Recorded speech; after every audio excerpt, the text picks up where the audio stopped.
The Bronze Serpent and the healing in the desert. In the heart of the desert, where the sun wounds the earth and the wind sings with a voice of lament, walked the people of Israel, pilgrims of the impossible, captives set free, yet still prisoners of themselves.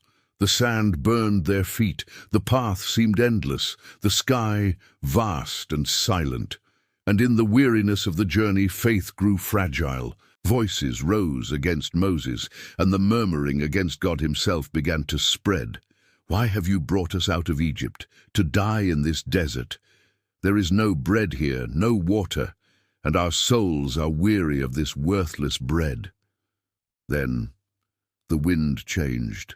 From the dust came fiery serpents, creatures of flame and judgment.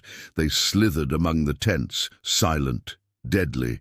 And when they bit, the venom burned like living coals.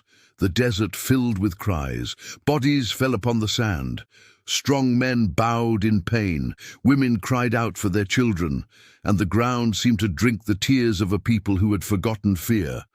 Then despair turned to repentance, and the children of Israel came to Moses, saying, "We have sinned, for we have spoken against the Lord and against you. Pray to the Lord that he may take away the serpents from us."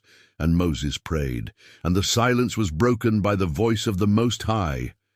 "Make for yourself a fiery serpent and set it upon a pole, and it shall be that everyone who is bitten, when he looks upon it, shall live." Moses obeyed. And there in the center of the camp, a bronze serpent was lifted, shining like the noonday sun, terrible as the reflection of divine judgment. The people watched in silence, and whoever had been wounded, who felt the venom burning in their veins, lifted their eyes, and by looking, they lived. Not because the bronze could heal, but because the gaze became faith, and faith became the answer. To look upon the symbol was to look upon God.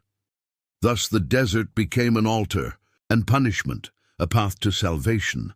But the story does not end in the sand. The bronze serpent was more than a remedy. It was a sign, a silent prophecy.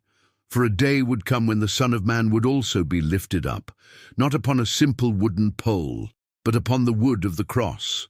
And just as in the desert, everyone who looked upon him, not with the eyes of flesh, but with a wounded and believing heart, would also live. The bronze serpent, symbol of judgment, symbol of healing, symbol of redemption.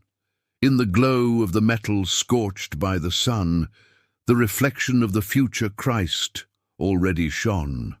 And even today, when the desert of our souls fills with serpents, when the venom of sin burns within us, the ancient voice still echoes, "Look up and live."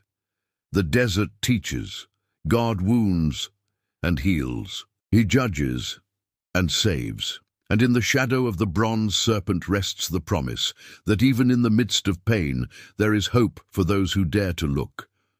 Based on this story, know that the desert is not a place of rest. It is not a place to stay.